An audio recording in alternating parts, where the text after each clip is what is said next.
once you've mastered back brake skids, we're going to go on to the front brake. Now, the front brake is the important one. Everybody's a little bit scared to use it quite the way they should. The front brake is the stopping power. The back brake's the playing brake. The front is the stopping power, so you can get good on it. So we do an exercise where we turn the ABS off, we keep driving, so it's basically like a rolling burner. We try and get that front brake to lock up. And it's just that feeling that if anybody's done it on the road or around the road, it's scary when the front brake locks up. So it's just to get that feeling done and out of the way, so we can get confident on the front brake. And all these techniques is about building your confidence with the bike, building confidence on all of the controls so that you can use them effectively. Now, after this lesson, we do our ABS off, we do our locking the wheels lesson, we then look into actually put the ABS back on. These bikes have got enduro ABS, works really well, so we just leave it on for the rest of the courses. Now the next thing we're going to start doing, we start looking at going up and down hills. So Neil, come up here, come up here. First step left. There you start, perfect. So we want to get you guys stuck on a hill. If you can learn how to be stuck on a hill, and how to turn the bike around and get off the hill safely, it makes you much more confident climbing hills. Now the bit people don't like about being stuck on the hill is this bit here. Because we stop on the hill, we panic, we put the clutch in, it flags the light behind us as the bike shoots backwards. You love that bit, don't you? So we're going to teach you how to stop on the hill, leave the clutch out, and then turn the bike around and get off the hill safely. So yeah, here I've got no brakes on. It's just the clutch holding me.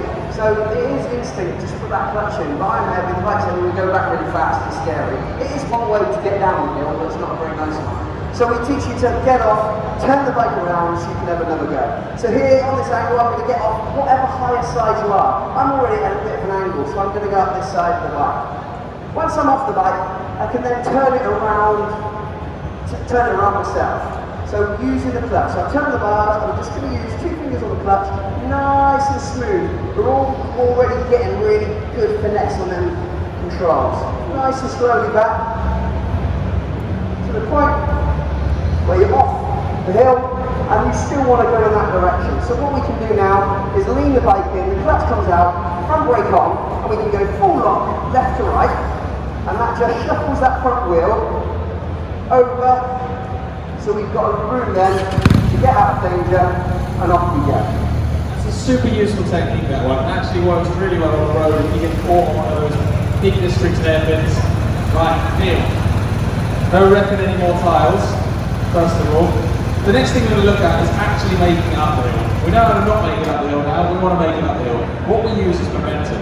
So if I come along here, and I try and get on this hill and then accelerate, I'm just going to wheel spin and not make it to the top, particularly if that's muddy or slippery.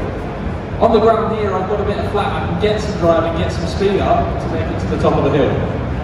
The flip side to that is if I come up here too quick, I'm going to end up as another option 719 accessory on the board over there, so you've got to be back in control at the top. So it's about control and momentum, which Neil's going to give us a perfect demo of right now. Yeah, so a little bit of drive, so you're smooth on the top, and enough speed at the top to react to whatever you need to do, whether it be left, right, or stop. So a bit of drive, and then nice and smooth, and we're up safely. Okay, so that was an easy one. That's our starting point for level 1. We're going to get you into this idea of using the momentum of the bike.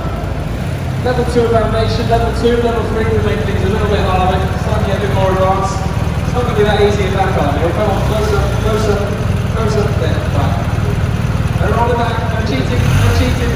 So what we're doing now, we're doing exactly the same exercise, but with no run. So all he's got is that length from the back wheel to the ram to get his drive on.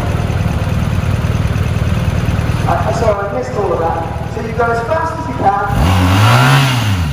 Is that right? No, okay. So now it's about controlled aggression. So we need a little bit of drive. So we've only got where the back wheel is to the base of the ramp to get the drive. Now that's not a very big distance. But as you get better riders and go harder terrain, you're going to need this exercise really good to get it really good. So you drive where you can, and then smooth to get up the obstacle. A nice bit of control in it. So I'm going to get you to jump on the other bike now. So Neil's going to switch on to the FA50 GS.